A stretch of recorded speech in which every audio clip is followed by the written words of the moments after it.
एक पंडित जी भोजन करने बैठे तो सामने थाली पंडितानी ने दाल चावल साग रोटी रखी होगी, अचार वगैरह।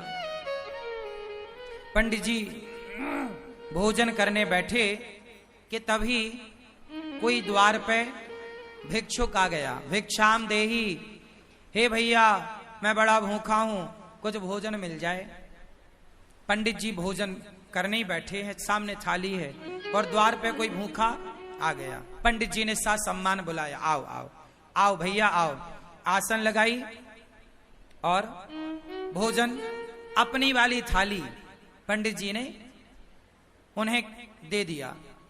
और पंडितानी जी ने जो भोजन बनाया था वो जरा सा ही था, क्योंकि घर में कुछ था नहीं, जितना था उसने बनाया। थोड़ी सी दाल थी, आज दाल बनी, साग थी, चावल जो था भिक्षा में उसे मिला। ब्राह्मण थे, भिक्षा मांग कर लाते और जो मिलता खाते। तो आज उनका भोजन जरा कम था, पंडितानी के लिए जरा सा अंदर था। अब वो अतिथि आए और बैठे और वो पंडित जी की थाली में बैठ गए और वो बढ़िया खाए। पंडित जी अंदर गए, पंडितानी से कहा कि थोड़ा और दो रोटी। तो उसने बोला कि बस ये आखिरी 2 रोटी बची हैं।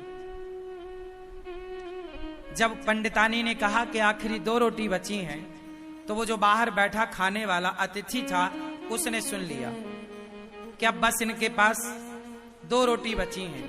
तो पंडित जी दोनों रोटी लेकर आए और कहा भैया प्रसाद पाओ, एक और दो रख दूं? उसने कहा नहीं नहीं अब नहीं चाहिए। वो भी समझदार कि अब बेचारे ये क्या खाएंगे, तो मना कर दिया। पंडित जी ने कहा ना, आप हमारे अतिथि हैं, आप पेट भर के खाओ। अच्छा बोले आपकी इच्छा है तो एक रख दो। तो 1 रोटी रख दी गई और 1 रोटी बची। अब वो अतिथि तो बढ़िया दाल चावल सब्जी रोटी खाकर 5 रोटी खाकर खुश था। पंडित जी की थाली में पंडितानी जी ने 4 रोटी रखी थी फर्स्ट में, 5 रोटी एक और मिल गई। 5 रोटी खा के उसका बढ़िया पेट भर गया, वो चला गया। अब दोनों पंडित पंडितानी बचे तो पूरे बर्तन लाके बाहर रखे और थाली लगाई 2। अब 2 थाली लगी हैं, पीछे की बची हुई जरा सी साग। अब आप जानते हैं दाल बची तो क्या बची होगी, जरा कटोरी आधी कटोरी। अब उसमें दोनों लोगों ने थाली अपनी पंडित पंडितानी ने तैयार करी और रोटी थी 1। तो आधी रोटी पंडित जी ने रखा, आधी रोटी पंडितानी जी ने रखी। और चावल जरा सा रहा होगा तो थोड़ा सा चावल आधा आधा उन्होंने रखा और उन्होंने प्रसाद पाया। अब ये सोचो कि आधी रोटी में क्या पेट भरता है, दिन भर से आदमी कुछ नहीं खाया, शाम को भी कुछ नहीं मिलना, एक ही बार खाना है और नाश्ता भी कुछ नहीं हुआ, आधी रोटी मिली। तो आधी रोटी खाई पंडित जी ने, जरा सा चावल पंडितानी जी ने खाए। अब पंडित जी ने जैसे भोजन किया आधी रोटी का और जरा से चावल का, और खा के ना उन्होंने हाथ धोले। तो उनके हाथ का जो धुलने का पानी था वो पहले के लोग ना आंगन में बाहर जाके हाथ धुलते थे, थाली में हाथ धुलने की परंपरा नहीं थी। आज भी हम लोग थाली में हाथ नहीं धुलते, आप लोग खाते हो थाली में हाथ निचोड़ देते हो, ये गलत परंपरा है। हाथ कभी थाली में नहीं धुलना चाहिए।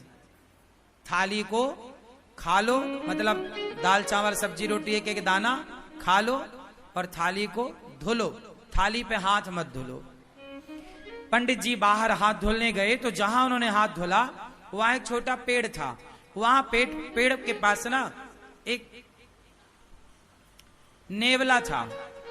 क्या था? नेवला। सांप और नेवले की लड़ाई होती है ना, तो नेवला जीतता है, वो नेवला था। तो नेवला के पूंछ की तरफ पंडित जी के हाथ का धुलने का पानी गिरा और वो नेवले की पूंछ गीली हो गई।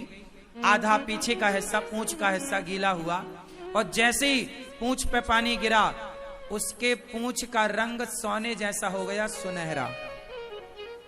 नेवले ने पूंछ देखी, पंडित जी से बात करी, पंडित जी आपने पानी डाला तो मेरा देखो ये रंग सुनहरा हो गया, सोने जैसा, मेरी पूंछ सोने जैसी हो गई।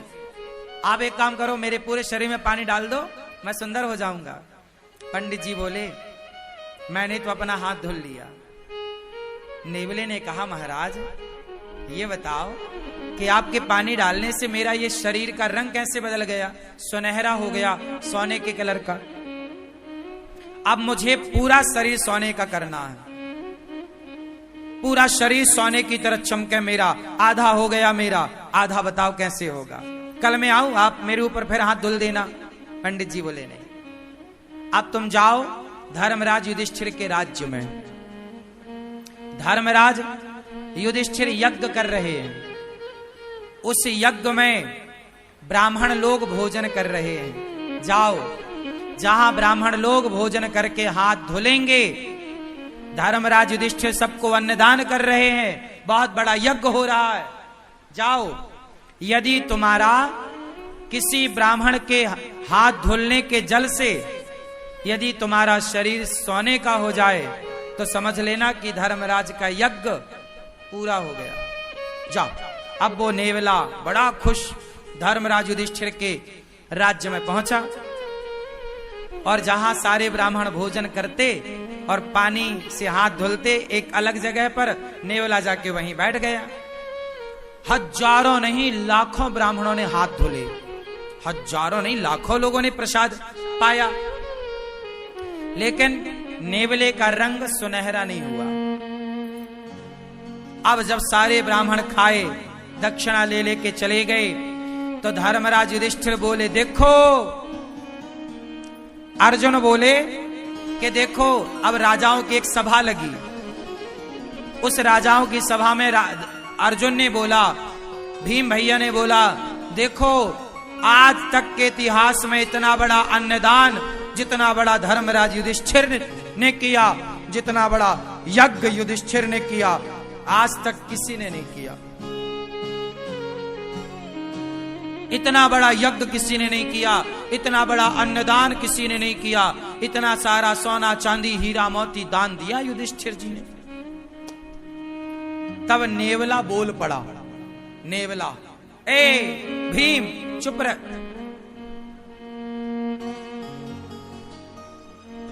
नेवला बोला, भीम भैया चुप रहो, कोई यज्ञ व्यज्ञ नहीं हुआ यहां। यज्ञ तो एक ब्राह्मण के घर में हुआ था। कौन हो तुम? नेवले को बुलाया। भीम भैया ने पूछा तुम कौन हो? नेवले ने कहा भैया मैं तो नेवला हूं। तो तुम्हारा ये शरीर सुनहरे का कैसे है, सोने का रंग सुनहरा कैसा? नेवला ऐसा तो नहीं होता, तुम्हारे ये बाल सोने जैसे चमक रहे हैं कैसे? उसने कहा महाराज यहां पास में एक गांव है, उस गांव में एक पंडित पंडितानी रहते हैं। पंडित जी ने हाथ धोया तो उनके हाथ धोने का जो पानी गिरा वो मेरे शरीर पे गिरा, तो मेरा शरीर सोने का हो गया आधा। और उन्होंने कहा कि युधिष्ठिर के यज्ञ में जाओ, यदि तुम्हारा पूरा शरीर सोने का हो जाए तो समझ लेना कि उनका यज्ञ पूरा हो गया। पर सुनो, तुम्हारा कोई यज्ञ पूरा नहीं हुआ, मैंने तो कब से बैठा गीला होता रहा, मेरा शरीर सोने का नहीं हुआ। और तुम कह रहे हो कि धर्मराज ने इतना बड़ा यज्ञ किया, इतना दान किया। वो पंडित जी ने जो हाथ धोले तो मेरा शरीर बदल गया, और तुम्हारे यहां तो इतने ब्राह्मण खाए, कुछ नहीं हुआ। भगवान श्री कृष्ण भी उस सभा में बैठे थे। भगवान कृष्ण मुस्कुरा रहे हैं मंद मंद। अर्जुन गए, हे श्याम सुंदर, ये आप ही जानो ये नेवला कौन, ये क्या कह रहा है, आप बताओ कि यज्ञ पूरा हुआ कि नहीं। अब सब में ये कौतूहल हो गया ना कि भाई धर्मराज ने इतना पैसा खर्च किया पर इनका तो यज्ञ पूरा हुआ ही नहीं। नेवला कह रहा है कि जब तक पूरा शरीर सोने का नहीं होगा यज्ञ पूरा नहीं माना जाएगा। अब श्री कृष्ण से जब कहा गया तब भगवान श्री कृष्ण ने कहा कि सुनो, अभी आपका यज्ञ पूरा नहीं हुआ, इसलिए इसका शरीर सोने का नहीं हुआ। हो जाएगा पूरा तो इसका शरीर निश्चित सोने का होगा। अर्जुन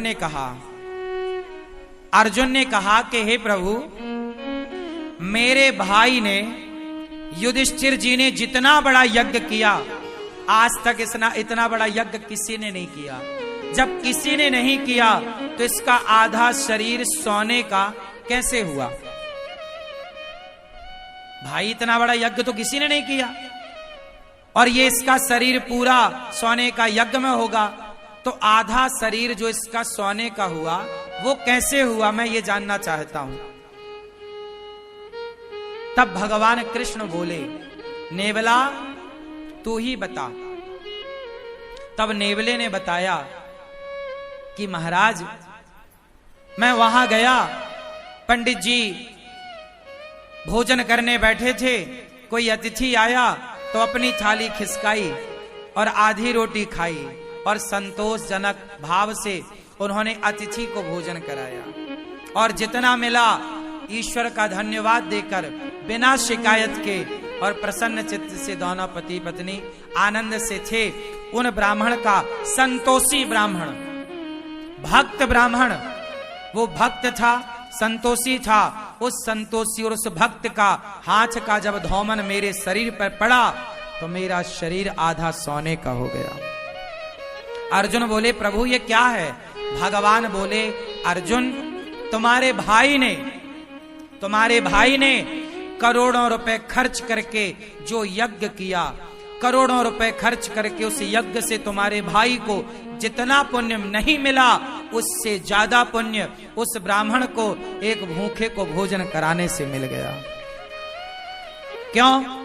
क्योंकि तुम्हारे पास तो करोड़ों हैं, तो तुम करोड़ों खर्च कर रहे हो, पर ब्राह्मण के पास तो एक थाली भोजन ही था, 4-6 रोटियां ही थी, लेकिन उसने अपना संपूर्ण दान कर दिया, सर्वस्व दान कर दिया। उसकी तो सर्वस्व के नाम पर इतनी ही संपत्ति थी ना, थाली में भोजन। अर्जुन बोले, अब ये बताओ इसका शरीर कैसे सोने का होगा? बोले, आपके राज्य में कोई भूखा है, जाओ पहले खोज करो। खोज किया तो पता लगा कि जंगल में एक महात्मा भूखे बैठे हैं। धर्मराज का यज्ञ सब ब्राह्मण भोजन कर लिए, पर एक ने नहीं किया, तो अभी यज्ञ पूरा नहीं हुआ। उस महात्मा को बुलाया गया, निवेदन किया गया, और जब वो आए और उन्हें भोजन कराया गया, और जब उन्होंने हाथ धुले तो उनके हाथ का धौमन इसके शरीर पे जाकर पड़ा, तो इसका पूरा शरीर सोने का हो गया, एक सा हो गया, पीछे से आगे तक सुनहरा हो गया पूरा। इसके बाल बिल्कुल सोने की तरह चमकने लग गए। घंटा बंधा था, टन टन टन टन करके बजने लग गया। युधिष्ठिर, आपका यज्ञ संपन्न हुआ।